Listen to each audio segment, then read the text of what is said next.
Assalamualaikum warahmatullahi wabarakatuh.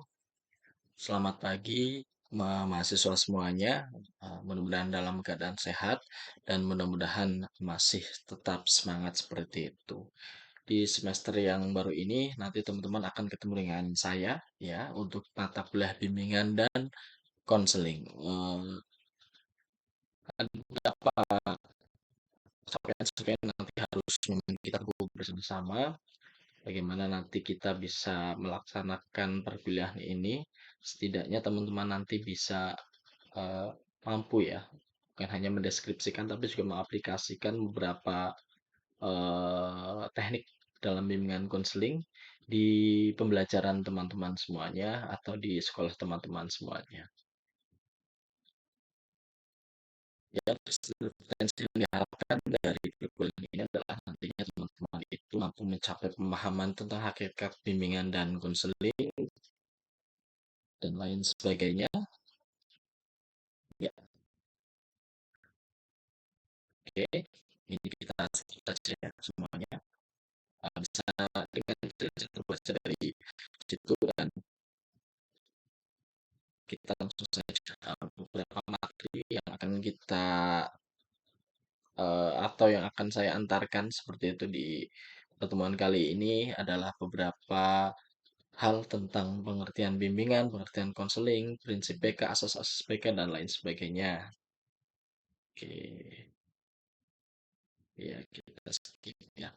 Pengertian bimbingan sendiri merupakan bantuan yang diberikan kepada individu atau peserta didik agar dengan potensi yang dimiliki mampu mengembangkan diri secara optimal dengan jalan memahami diri, memahami lingkungan, mengatasi hambatan guna menentukan rencana masa depan yang lebih baik. Jadi proses ya, sebuah proses bantuan yang memang diberikan oleh seorang guru atau seorang konselor kepada siswanya, pada peserta didik maupun kepada klien untuk dia dapat mengembangkan diri secara optimal dengan jalan yang pertama adalah memahami dirinya, kemudian memahami lingkungan, dan kemudian mengatasi hambatan-hambatan guna menentukan rencana masa depan yang lebih baik. Dan sendiri ya, yaitu kegiatan di mana semua fakta dikumpulkan dan semua pengalaman siswa difokuskan pada masalah tertentu untuk kemudian diatasi sendiri oleh yang bersangkutan, di mana ia diberi bantuan pribadi dan langsung dalam memecahkan masalah itu. Jadi, bukan gurunya yang kemudian memberikan bantuan secara langsung atau memberikan jalan solusi secara langsung, tapi tidak, setelah tadi dibimbing itu memahami diri, memahami masalah-masalah yang ada di sekitarnya maupun dalam dirinya, kemudian ia dibantu untuk mengatasi masalahnya sendiri, seperti itu ya. Tentu saja dengan cara bantuan baik pribadi maupun kelompok, baik secara langsung maupun secara virtual ya atau cyber counseling, karena zaman sekarang memungkinkan kegiatan konseling itu tidak hanya dilaksanakan face to face di kelas, tetapi juga memang jika tidak memungkinkan maka bisa dilakukan secara virtual, baik melalui video call maupun melalui WhatsApp dan lain sebagainya, dan itu bisa dilaksanakan dalam memecahkan masalah si anak seperti itu. Jadi kita hanya berusaha membantu mengkonstruksikan masalah tersebut, kemudian kita memberikan alternatif-alternatif yang memang bisa digunakan oleh anak tersebut ya. Karena tidak semua anak itu mampu secara mandiri, tapi kita memang tugas kita adalah memandirikan anak tersebut. Oke, prinsip bimbingan dan konseling ya. Prinsip-prinsip berkenaan dengan sasaran layanan, yaitu melayani semua individu tanpa memandang usia, jenis kelamin, suku, agama, dan status sosial. Jadi, tidak boleh kita itu memberikan layanan, memberikan bantuan kepada siswa itu memandang statusnya atau memandang jenis kelaminnya. Misal kita pilih-pilih, kita mendingan yang perempuan misalnya yang lebih baik seperti itu tidak boleh ya. Juga tidak boleh memandang suku dan agamanya seperti itu. Jadi semuanya sama. Kemudian memperhatikan tahapan perkembangan ini yang penting. Jadi kalau teman-teman belajar tentang bimbingan konseling ini di waktu yang sama, teman-teman juga mendapatkan perkuliahan psikologi perkembangan. Tujuannya ini untuk memperhatikan tahapan-tahapan perkembangan anak didik nanti yang memang teman-teman itu akan hadapi seperti itu. Karena di setiap perkembangan itu kebutuhannya berbeda, permasalahannya berbeda, dan pendekatan-pendekatan yang dilakukan juga berbeda seperti itu. Selanjutnya, perhatian adanya perbedaan individu dalam layanan ya. Tadi sudah dijelaskan, setiap individu itu mempunyai keunikan, mempunyai karakter dan identitasnya masing-masing, sehingga pendekatan-pendekatan yang kita laksanakan, yang kita ambil pun tentu saja berbeda. Seperti itu.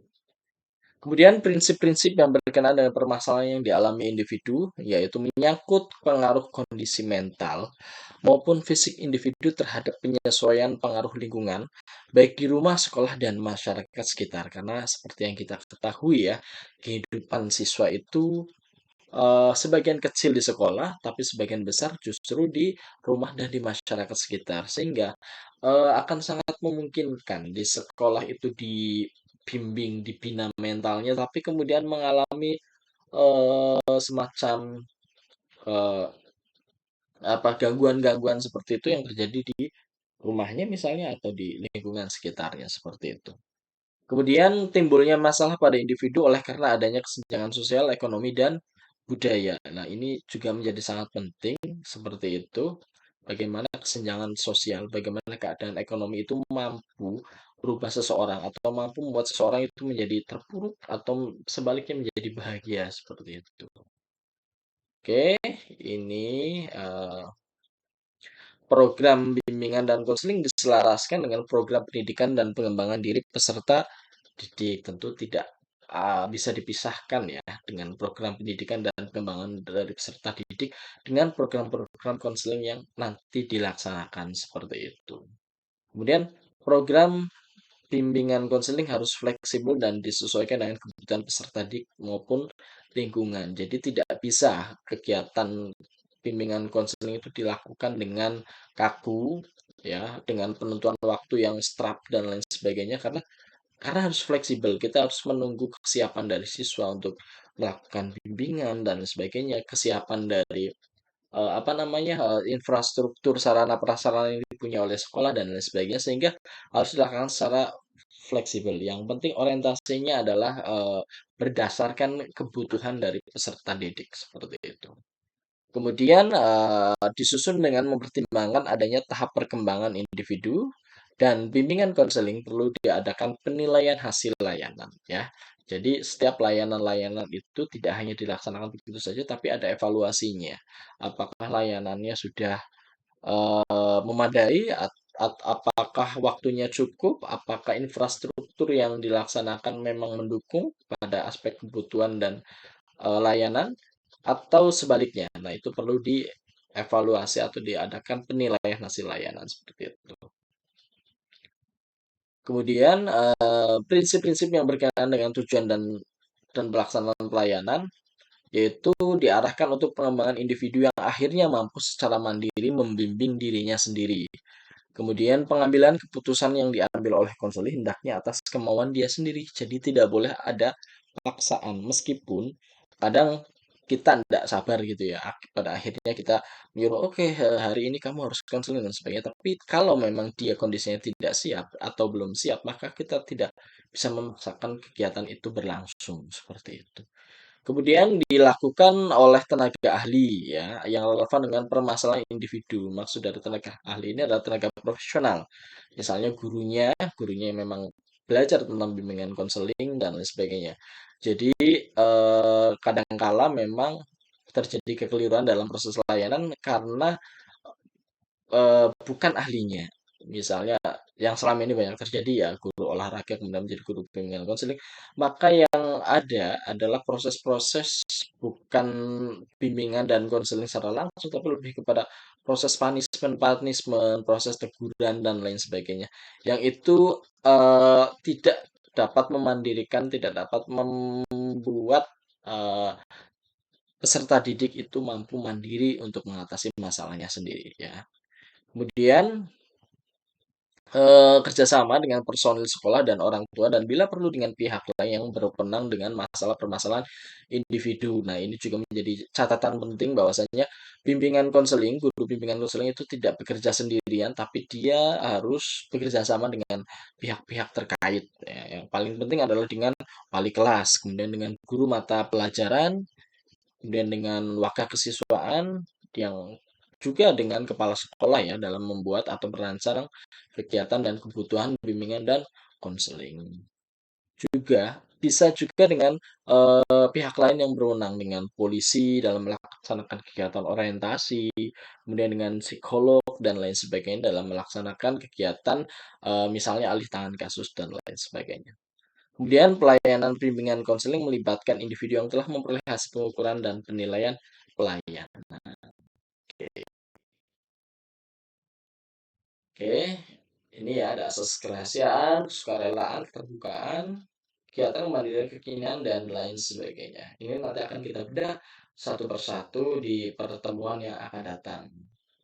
Intinya teman-teman sementara yang penting memahami dulu bagaimana tadi ya bimbingan dan konseling itu sendiri dan apa sih profil dari guru bimbingan dan konseling yang memang seharusnya seperti itu ya. Seperti yang kita ketahui selama ini bimbingan konseling itu identik dengan polisi sekolah tapi saat ini tidak ya. Jadi dia harus profesional dan dia harus tahu prinsip-prinsip pelayanan yang harus diberikan kepada anak. Bahwasanya bukan hanya memberikan hukuman, tetapi lebih kepada pembinaan, bimbingan dan yang dilakukan secara terus-menerus untuk apa? Untuk memandirikan peserta didik sehingga dia dapat mengatasi masalah juga dia dapat mengembangkan segenap potensinya seperti itu sesuai dengan usianya. Ya, ini insya Allah akan disampaikan di pertemuan yang akan datang. Ya, yang penting teman-teman paham dulu seperti itu. Nanti jika ada pertanyaan, teman-teman bisa lanjutkan di chat group ya, atau di apa namanya? Berarti di kelas ya, bisa di kelas juga nanti. Oke, oke, itu yang dapat saya sampaikan. Kurang lebihnya mohon maaf. Saya akhiri. Wassalamualaikum warahmatullahi wabarakatuh.